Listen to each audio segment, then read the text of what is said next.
Good afternoon, everyone. It's my pleasure to welcome you to another RISB webinar. My name is Sudha. I'm part of the senior leadership team at RISB. I'm the GM of Products and Innovation, and I will be your host for this webinar today. As we commence this webinar, I would like to respectfully acknowledge the traditional owners of the land where we gather today and pay my respects to elders past and present. I would like to acknowledge the contributions of the First Nation people in rail and the communities that we serve. The presenter for this afternoon is Travis Cooper. Travis is the Acting Senior Manager, Security and Emergency Preparedness from Queensland Rail. On behalf of RISB, Travis, a warm welcome to you, and I'm really looking forward to this presentation this afternoon. Travis will present on the mental health core development model, which aims to effectively reduce the safety and operational impacts posed by persons in crisis on the Queensland Rail network. The initiative was jointly managed by Queensland Rail, Queensland Police Service, and Queensland Health. It won the Australian Rail Industry Safety Excellence Award in August. Travis's career spans 25 years working in security intelligence and investigations field with a background in defence as an intelligence officer, RSPCA Queensland Inspectorate team leader, and for the last 13 years managing various security functions at Queensland Range, ranging from the security risk and education and intelligence and operations. Travis is currently acting as a Senior Manager, Security and Emergency Preparedness. Throughout Travis's time at Queensland, he developed key intelligence threat and risk products in support of major events impacting the business, such as the 2018 Gold Coast Commonwealth Games, and has been key in developing and maturing a fusion intelligence capability in partnership with Queensland Police Services Railway Squad. Most recently, Travis has jointly managed the Australian first rail initiative on mental health core development model, and that's what he's going to talk about this afternoon. Travis, I won't hold up too much. I'm going to pass it on to you. Please take away and provide your presentation. Thanks, Sudha. Can everybody hear me okay? Yeah, we can hear you. Fantastic. Thank you for that introduction. I'm very grateful to be invited to present our mental health co-deployment initiative. As I know, the topic of mental health is an impactful one across rail operators and other social contexts. The scope of my presentation today will cover basically how we came to raise this initiative, its operational application, in partnership with Queensland Health, Metro South and Queensland Police Service, and the results that it's yielded for our employees, customers, and other stakeholders to date. I understand and appreciate that there'll be many different operating definitions here, different factors and considerations across each of your respective organisations online. However, the initiative in its application is obviously attempting to manage it's a social issue that touches us all commercially and personally in some cases. I've tried to frame this information not to get too bogged down in the weeds. However, come Q&A or post this presentation, if you'd like more information, if I haven't hit the mark, I'm always open to conversations offline to address those information requirements and requests. So I'm going to spend a little bit of time giving you some background and context to this problem and our relevant security framework at Queensland Rail to hopefully give you a better understanding of how we manage security risk, including the risks associated with mental health on the rail network. Sudha gave an acknowledgement in terms of the traditional owners and elders. I'd like to do the same. I won't repeat that. However, today I present to you from the Yugara and Turrbal lands, and I hope that each of you have knowledge and appreciation for the lands in which you are today and their traditional owners. A little bit of a disclaimer. So obviously the content of today's presentation is around suicides and self-harm mitigation.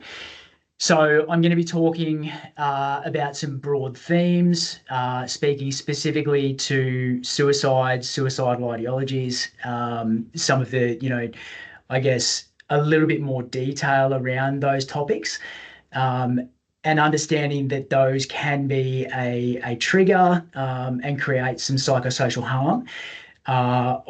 We encourage you to reach out to your respective EAPs or similar support. So also please feel free to jump offline or jump off the presentation if you feel the need to. And I'm happy to have conversations with anyone post this just to discuss, some of the content and some of those particular nuances. The other aspect to this is that some of the information that I'm going to deliver is classified Queensland Rail security and confidence. So I ask kindly that no one takes screenshots during this presentation. And if you are wanting to share the slide pack, as I know RISB will be providing that to you as members, if you can just be mindful of seeking authority to forward that on. If you are thinking about utilising that information from a commercial perspective or even a personal perspective, then please seek my approval to do so beforehand. Okay, so today I'm going to be, talking all matter of how we, planned this initiative. Giving you the strategic context and alignment, which essentially will set you up with a background. I'm going to talk to you about some, interdependent plans that were current at the time that we developed this initiative. Key partnerships is obviously a key aspect, and how this all came about. I'm going to talk to you about the intelligence that drove this initiative, a bit of a timeline in terms of the development of the initiative. I'll talk to you in particular about the purpose and objectives. I'll give you an overview of the trial, and then most importantly, I will talk to you about the results. Something that some of you may not be aware is that whilst this presentation focuses largely on the trial that we conducted between February and August of last year, we've now recommenced the model as an operational model. So it is no longer a trial, and that is current at the moment. We've been undertaking that for the last 4 weeks. So I do have some intermediate results that I can discuss with you towards the end of this presentation. So I won't go into state or national statistics, as I think we can all appreciate that this issue reaches into sort of every corner. I will recommend that if you haven't already, Heather Neal's work with TrackSafe around this topic is very extensive, and there's a number of publications and supporting products that they've developed which are specific and accessible to rail operators, from prevention, training, right through to trauma management tools. So yeah, again, I strongly encourage you to check out TrackSafe products around this issue as well. In terms of how this issue impacts Queensland Rail, we have a security intelligence framework that allows us to obtain and use data to inform various security risk management initiatives. Queensland Rail has a security information management system, and I'll refer to that as SIMS moving forward. That enables our frontline to enter security information based on their observations, and that data is then qualified, it's analysed and used to form intelligence to drive initiatives and controls such as enforcement, engagement, security technology developments, and infrastructure installations and enhancements. So the information/intelligence that I'm sharing is derived from our SIMS. So a little bit about the definition of the threat or the threat context. So when we define self-harm threat, we break it down into 5 categories. I realise that this slide is very busy and there's a lot of small fonts and text here, so I'll give you the key takeaways, but the explanation around the definitions. So we have death by suicide, which is fairly self-explanatory, whilst unfortunate. So that involves a fatality that's brought about either by, the means that we see in the Queensland Rail context is electrocution and struck by rolling stock. We then have suicide attempt with injury. So someone has made an attempt to harm themselves, but unfortunately, they haven't completed that. Suicide attempt without injury. So when I refer to that category, I'm talking about anyone who goes trackside, where it is reasonably assessed that they've either made a threat to their life, or it's assessed to be that way. Then we have self-harm injury, not by rail. So frequently for Queensland Rail, we do get presenters on the network who will make threats of self-harm they will have cut themselves or they've ingested something to harm themselves.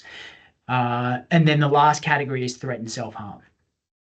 So a little bit more in terms of context and the numbers. At Queensland Rail, we experienced 10 fatalities as a result of suicide in the last financial year. Similarly, we experienced several hundred threats of self-harm, some of which are recidivist self-harm presentations contributed by individuals who become known to us, including emergency services. Each incident type has its own context and likely impacts. However, the most critical for us to address are the safety and operational consequences, which I'm sure they are for all of you, which impact our employees, our customers in varying ways, and dependent on the location and time, some suicide and threatened self-harm incidents have resulted in psychosocial injury to our employees, i.e. rail traffic crew, station staff, or those responding units, and hundreds of delayed services and thousands of delayed minutes. So for this reason, this security incident type and social issue is considered and treated as a significant risk for Queensland Rail and is managed under a comprehensive risk management plan. So under our risk management framework, the risk of suicide is high, and that's by virtue of the consequence being a fatality.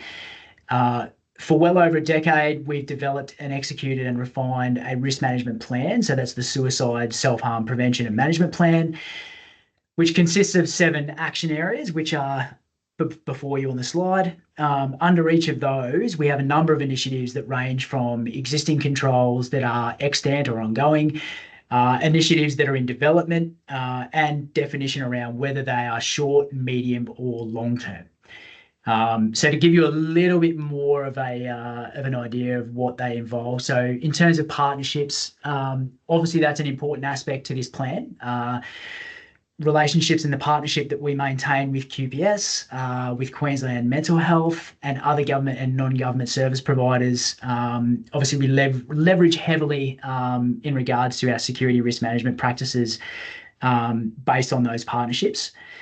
In terms of intelligence, this is the driver for almost everything that we do. So we're blessed to enjoy an ever-evolving fusion intelligence capability with QPS, Railway Squad, and they're co-located with us at our facility here in Mackerson Street in Brisbane.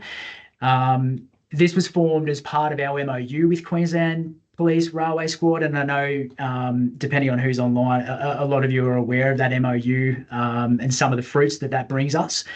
And that led to many doors opening in terms of information sharing, including the current relationship that we have with Queensland Health. And I'll explain a little bit more in detail about that shortly. In terms of community engagement and communication, as I discussed, we conduct joint engagement activities such as positive mental health campaigns at station locations with the various Queensland health districts, as well as other government and non-government agencies and support services. And we do that multiple times a year.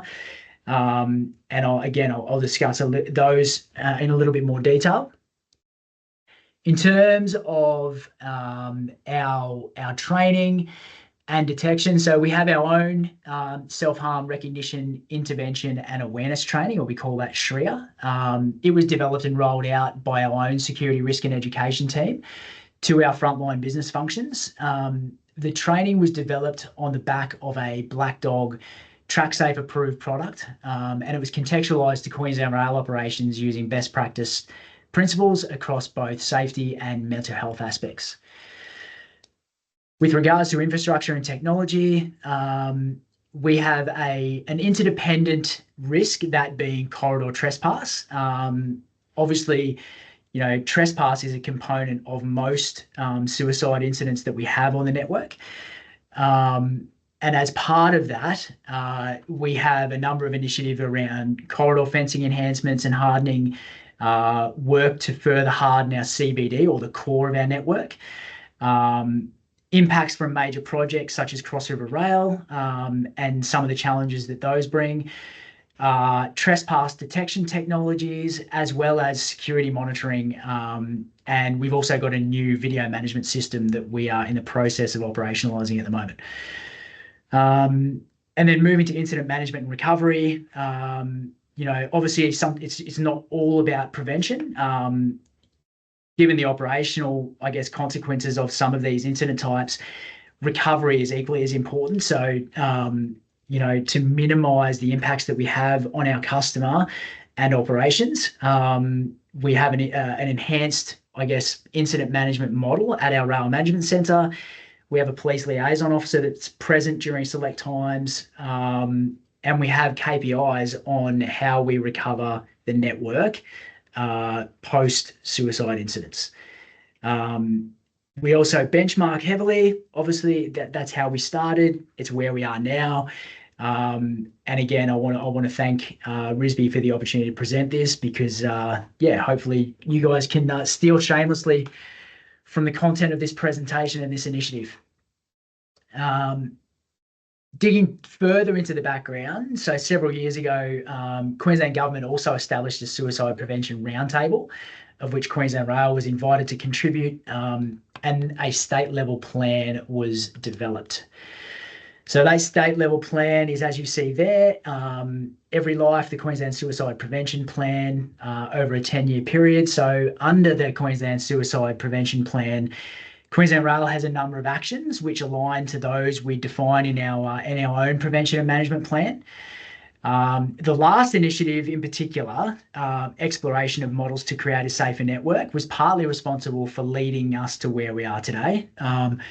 Through, an annual benchmarking forum, the Rail Security and Policing Forum. I don't know who I've got online at the moment. Maybe some of you would have or are part of that annual forum. We became aware of a similar model that was adopted by the British Transport Police, whereby they utilised a psychiatric nurse on patrols of their network, and that enhanced their capability when dealing with persons in crisis. So using that model, we began to leverage from the relationships that we had with Queensland Health to look at the feasibility of adopting a similar model in our own, context. Very early on, we established a close working relationship with Metro South Health, Addiction and Mental Health Services. I'll just refer to them as Queensland Health, given that that's a bit of a mouthful. In particular, one stakeholder who I would like to mention, and that is Debbie Goodchild. So she is pictured on the left-hand photo between myself and Simon Arnold, the Acting Inspector of Railway Squad. Debbie and the relationship that we maintain with Queensland Health allowed us to develop formal information sharing pathways, and that was to more effectively manage and support recidivist presenters on the network. So the ability to share information between all parties was under provisions within the existing MOU that we maintained with QPS Railway Squad. However, it also allowed for development of meaningful intervention plans for individuals, and has ensured that we can better mitigate the impacts of recidivist self-harm presentations on our network. The image on the right shows one of our positive mental health campaigns that I spoke to in previous slides, whereby we engage with our customers on mental health awareness and provide information on support services that operate within their local area. So it's contextualised to each of the different locations that we operate from. They are conducted numerous times a year, and they are always received extremely well by our customers and our employees. In terms of defining the problem, while I provided some high-level data previously, in the early stages of our development of the Mental Health Co-Deployment Initiative, we'd looked to partner with Metro South, which limited us to conducting the initiative within their area of jurisdiction. Fortuitously, we experienced an overrepresentation of incidents within that area of jurisdiction, and so we were able to target that hotspot as part of the initiative, being the Logan area. So I know I've got a lot of interstate members online at the moment, and I apologise if you're not familiar with the Southeast Queensland network. However, the image that you see before you, I'm hoping that you can see a large red dot above Logan Lee Station. So that for us is somewhat of a hotspot, and it just shows that cluster of suicide-related or self-harm-related incidents that are occurring or were occurring at the time that we were looking to develop this initiative. To give you a bit of a timeline of how this was developed, and I'll give it to you at a high level. I'm happy to either take questions at Q&A and or speak with individuals if they have got further questions. The initiative took a long time to, I guess, to operationalise, as there were obviously a number of stakeholders involved. We also had COVID thrown in between that, and a competing initiative that was also being conducted at a state level with similar stakeholders, i.e. QPS, and that related to a co-responder model, not to be confused with our own co-deployment model. And the co-responder model, being a more reactive model, worked on a similar premise, but I can give more information on that on notice. So in 2018, jointly, Queensland Rail and QPS wrote to Metro South under the existing relationship, which then prompted, I guess, a proposal that we had developed and taken to the Health or Queensland Health chief psychiatrist. A short while later, it was advised that there was no funding available, and I think based on the scope of the initiative that we proposed at the onset, we then took some of the feedback and looked to refine that scope somewhat to make it a little bit more palatable. The following year, we scoped a trial proposal and decided, or I guess sought and achieved approval to fund it ourselves. So that came about relatively quickly, and then we set about, I guess, preparing and planning for that initiative. So how it was going to look, the scope of the, I guess, how we undertake that across all three parties. And I'll talk more about, I guess, the finer details of some of those things that we were required to do at a legal level from a risk management perspective. So yeah, there's a little bit more detail to come on that. And then in February 23, we commenced the 6-month trial with Queensland Health and Queensland Police. So the initiative, I guess it sought to identify and intercept at-risk vulnerable persons prior to the escalation of behaviours, so i.e. threatened self-harm, in addition to responding to threatened self-harm incidents on the SEQ network. The initiative aimed to reduce the number of emergency examination assessments being undertaken by Queensland Police Service, i.e. Railway Squad, by way of expert clinician assessment on location, with the potential for alternate intervention or diversion to different programs and anything that didn't require, I guess, them enacting their powers under the Mental Health Act. What this resulted in, or what the objective was in turn, it would support our policing resources remaining in field and able to respond to other calls of service. So up until the point of this initiative, and it's somewhat still the case in other areas on the network, our police have a custodial requirement for persons under the Mental Health Act. So if QPS were interacting with a person on the network who was in crisis, and they believed that they required an emergency examination assessment, QPS still have a custodial responsibility for that person. And so they would provide transport to accompany them throughout the assessment process until they can be appropriately handed over, I guess, to Queensland Health. And so what we were finding was that there was periods of up to 4 or 5 hours that we would lose policing resources on the network to undertake that process.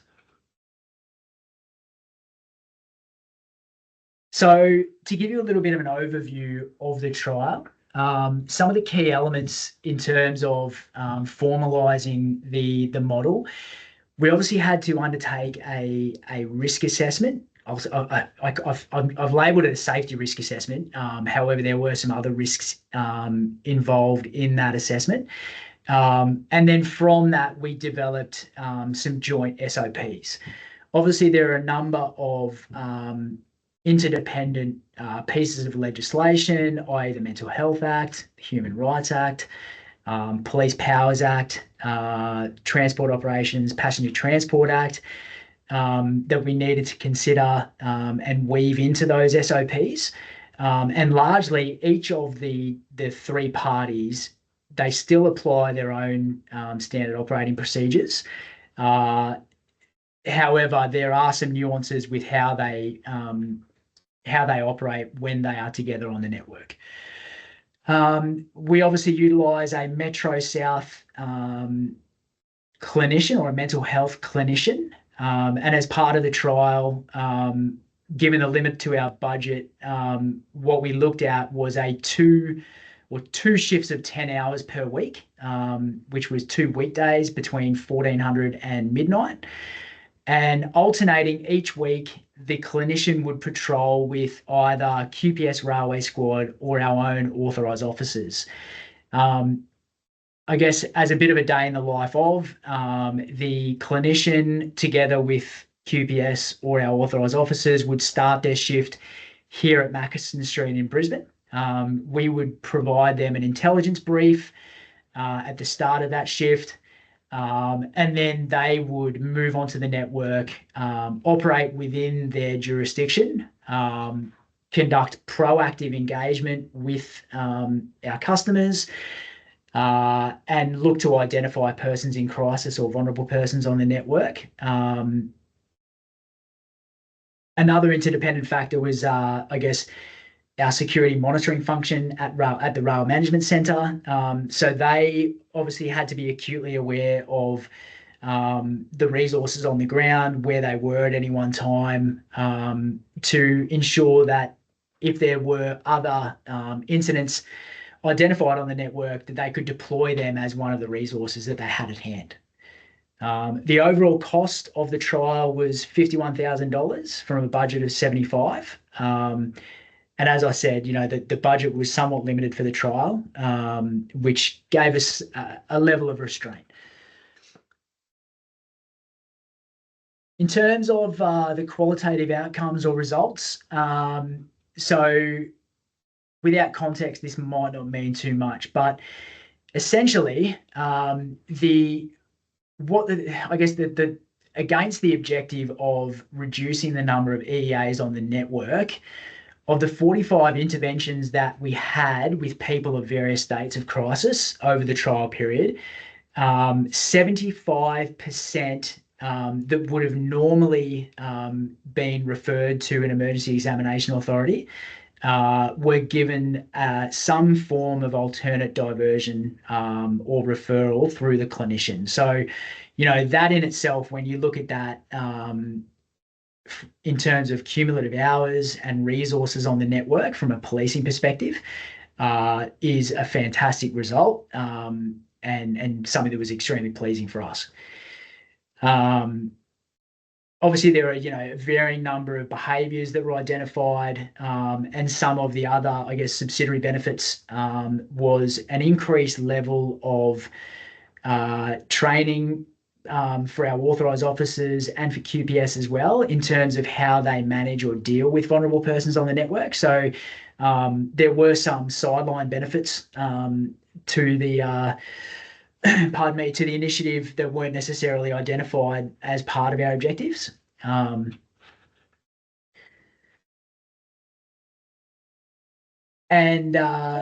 Yeah, look, and then in terms of the authorised officer's ability to safely and effectively manage mental health, drug and alcohol affected persons, again, it really enhanced our ability to manage those types of incidents and characteristics on the network. That being said, whilst the results were extremely positive, we obviously identified a number of opportunities to enhance the initiative. So, what we identified was, given that the area of operations was extremely large, we, I think, in some degree, spread ourselves very thin.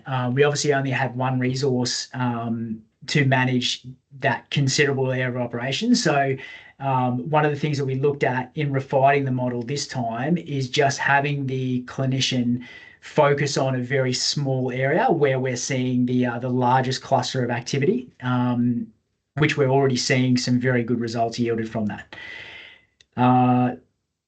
We also lost a lot of time just logistically. So the clinician would start here at our central location in the CBD and then move to the Logan area, which was, almost 50 kilometres away. So there was a lot of time lost at the start of shift, at the end of shift, and then in between coming back here for meal breaks as well. Also, with the intelligence briefings, obviously we have Teams, which enables us to remotely deliver our product. And so we are doing that this time around.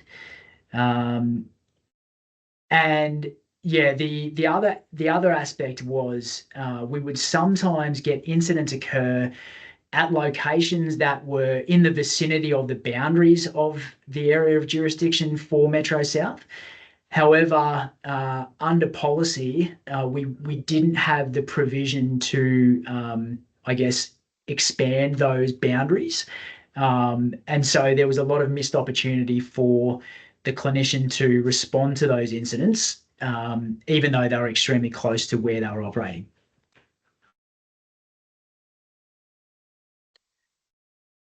So in terms of next steps, we, looked at where we had the opportunity to refine the initiative. We've expanded it in terms of budget, in terms of the days that we have them. So the current model, we undertake 5 days a week, the same time, so from 1400 until midnight each weekday. We operate under a very similar model. However, we've refined the area of operation to a majority of the time, the clinician and QPS and the authorised officers are spending between 8 key stations in the Logan area. For those of you that are familiar with the network between Trinder Park and Beenleigh. We've engaged with the health districts that are on the borders, and we have in principle agreement that there's some easement in terms of those boundaries. And so we do have the ability to respond to incidents that are close to, but not within the area of jurisdiction for Metro South. The teams start and finish at that remote location. So at Beenleigh, which is within those 8 stations, they take their meal breaks in field. And the other important aspect is that we've established a formal data collection plan. We still had a data collection plan for the initial trial, but we've refined that somewhat for this one, obviously based on lessons learned, having a better understanding of some of the, the nuanced data that we wanted to capture to better evaluate the effectiveness of this initiative moving forward.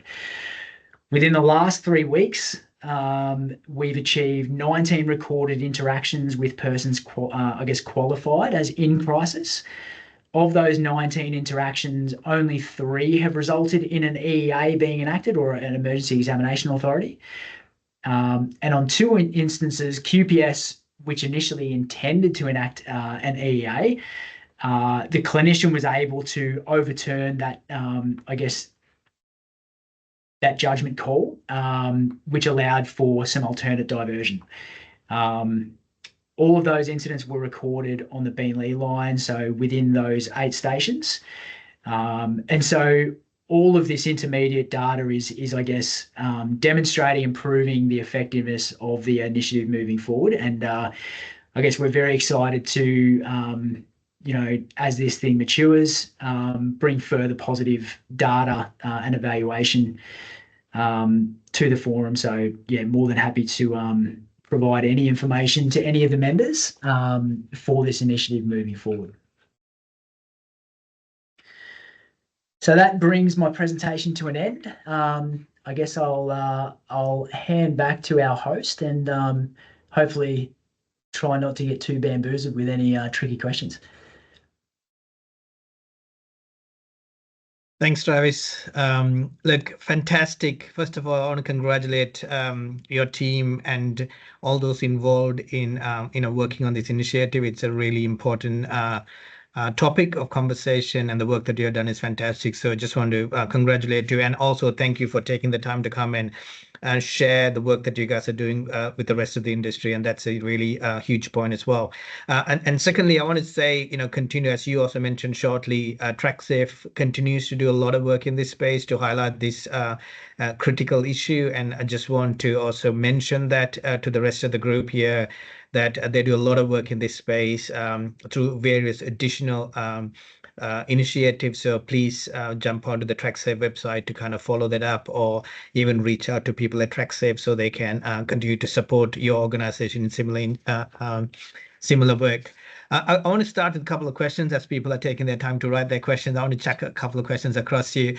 Look, Travis, in a project such as this, collaboration across departments can be challenging, a challenging exercise.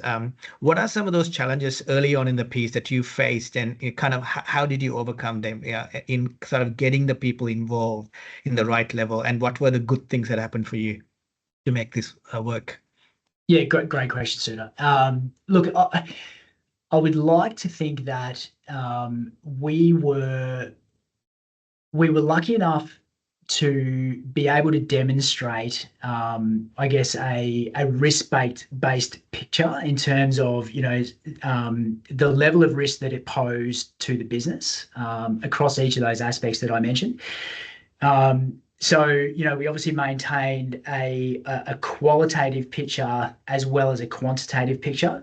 So we had the data to use to influence those partners. We leveraged heavily on the MOU that we maintain with QPS.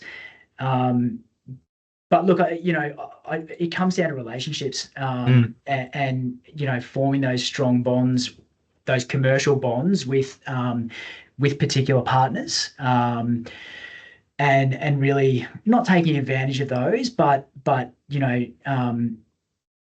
leveraging from those relationships. But I think, look, having a very established risk picture or threat context is definitely one that helped us influence the initiative moving forward.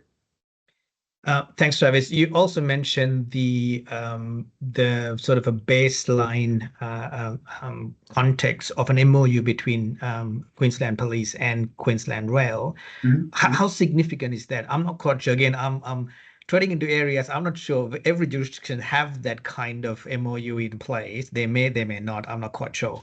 Yeah. But how important is that MOU, and what are some of the elements in that MOU that helped you drive this conversation?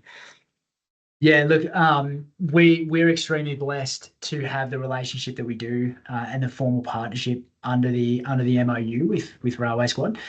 I know that some of you online will be familiar with, I guess, the finer details of what we enjoy there, but that relationship in itself has been extremely important, not only just in the context of how we manage, I guess, self-harm related incidents on the network, but just in general in terms of our protective security model. So, from a customer safety and security perception perspective, as well as actual safety and security. We, through that relationship, as I'd said, like our doors were opened somewhat with other organisations at a government level, but also non-government as well. And so the relationship that we have, I guess, matured over time with Metro South in particular was a vital one. And I can strongly say that without the relationship, or without that relationship, we probably wouldn't have been able to get this off the ground. So, I guess my advice to the operators moving forward, or who may be thinking of, potentially trying to replicate what we've done, build your risk profile, have a very good understanding of what that means for the business, have a very good understanding and be able to demonstrate the objectives of what you want to achieve. And then, work on, trying to establish those relationships first and foremost. Yeah. Brilliant. Look, I want to ask another question before I jump into the questions that are coming up. The other one is really around, you talked about on the trial about 45 interventions that came through, and you talked about the cost savings aspects of it. But obviously, there's a safety, and very clear from your presentation that the consequences of suicide is safety, operational, financial, reputational. That's multiple aspects from a risk profile point of view, which means it's clear to us from a safety point of view, from a social aspect point of view, from a reputational point of view. Have you guys had a chance to do a bit of a impact, or quantify the impact on the operational, financial by the intervention that you're able to make? Suppose, say, if any of these had to have been eventuated in an event, what would have been the economic loss for the organization? And have you guys had any opportunity to do any assessment on that? I'll have to take that question on notice, Sudha. Okay. I don't know. Obviously, because within security, we look at it from an operational perspective, and from a safety perspective. Yeah. In terms of the financial consequence, look, I think we would obviously have to do a fairly significant deep dive to quantify what those potential losses were. And under the TSC, look, I'm sure it exists, but it's not something that I'm completely across, unfortunately. No, that's fine. Look, I just asked the question because often good initiatives like that, when you have to go down the path of funding, those kind of conversations is helpful. So that's probably why I kind of asked the question. I thought someone may have done that, but look, one of the questions, obviously, in consultation in this area that is coming through is when we started the initiative, how wide did you consult, and whether you guys approached, were unions involved in the consultation process? That's a question, and how did you go about doing that early consultation on the initiative? Yeah, very, very much so. And it was also a lesson learned for us as well. So when we initially consulted the initiative, yes, we consulted with the relevant unions. We consulted with our frontline business partners. Basically, we looked to define who would be a user of the initiative, but then also who would be exposed to the initiative. And so there was a level of consultation and a communication piece that sort of went out to those involved and those that were exposed to it. There were elements that I think we missed in the trial. I'm not going to lie.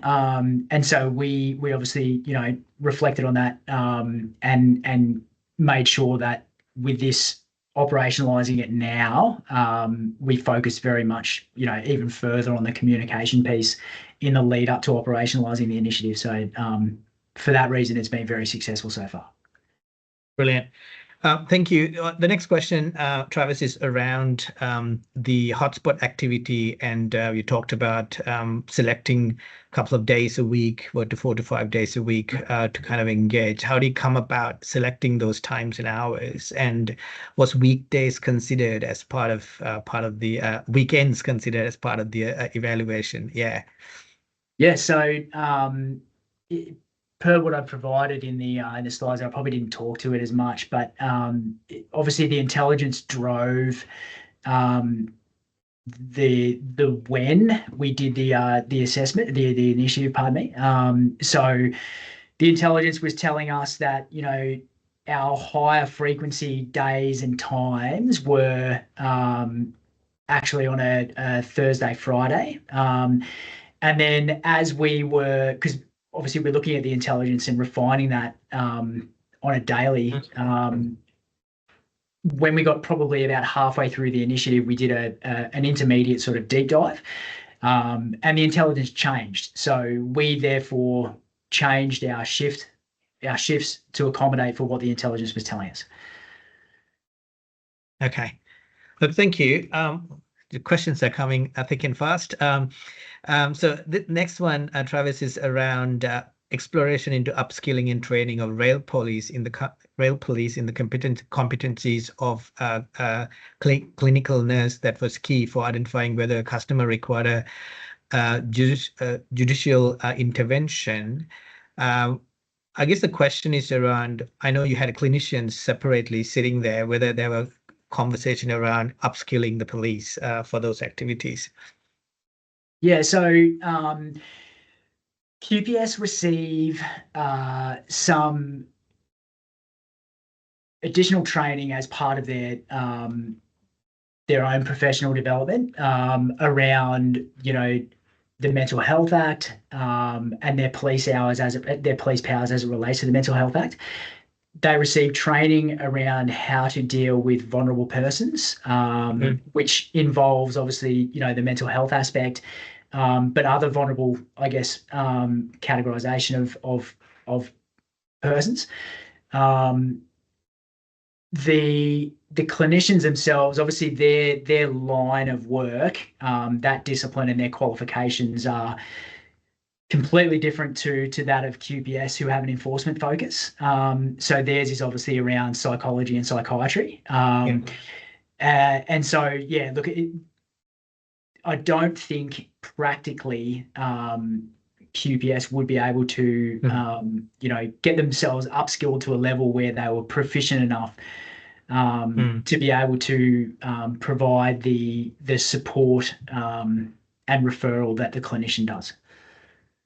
And that makes sense. I think the partnership that helps to understand different people have different roles and they bring their skill sets into that conversation. So that's very clear from your project. So appreciate that. Look, the final question here, probably going to touch base on that, is really around, and I think you mentioned that earlier as well, about the long-term data capture with some of these events and, you know, what the impact of this program is. And I know you're looking to expand that to multiple locations and within the region. And so have you guys already now probably running for about 12 to 18 months? Are we starting to see reduction in numbers? Are there behavioral changes that's taking place? What are some of the early observations on this project, on this work from your perspective?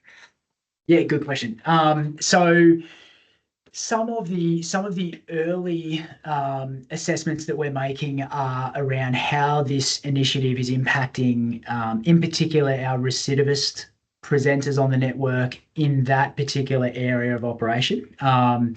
So as I'd stated in the presentation, we've got a number of persons who present on the network, you know, with either attention-seeking behaviours, but they're threatening self-harm, and causing us some challenges in terms of the operational impacts that poses.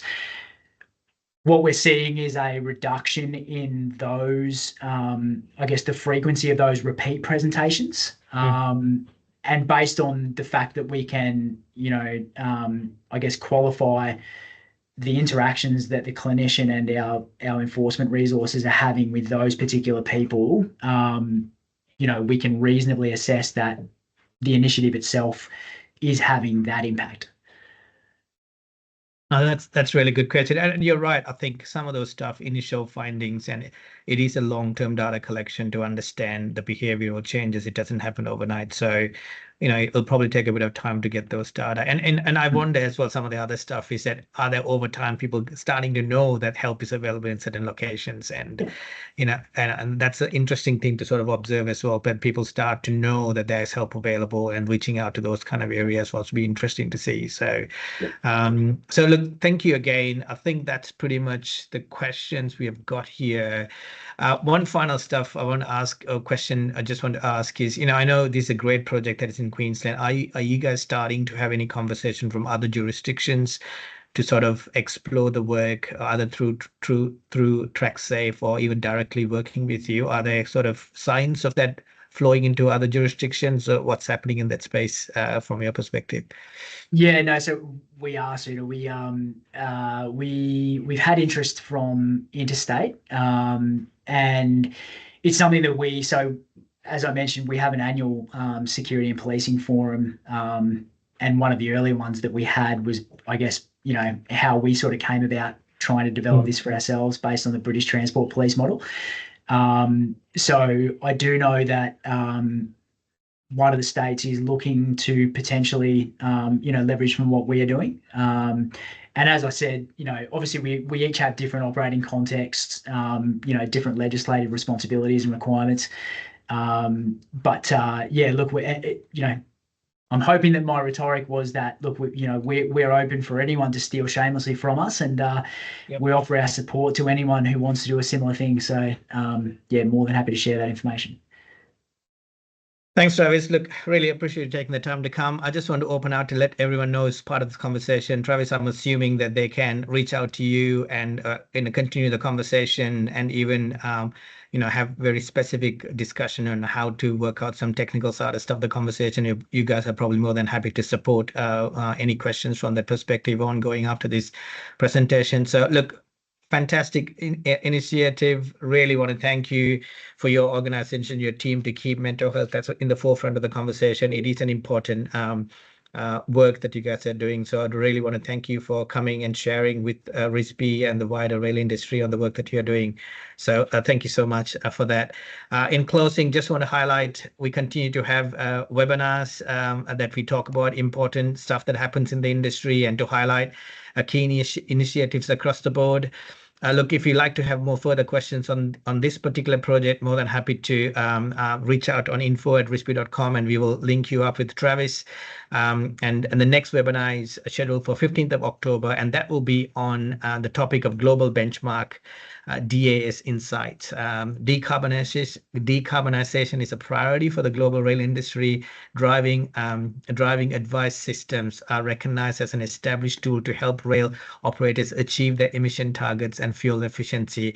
So that's another interesting topic that as we proceed towards net zero target, we are going to hear on the next webinar on the 15th of October. Once again, thanks everyone for participating with us on another webinar, and hope you will enjoy and have a great day the rest of the afternoon. Thanks again, Travis, and appreciate your time. Cheers. Thanks for the opportunity. Thanks for the platform, Nasuda. Thank you. No worries.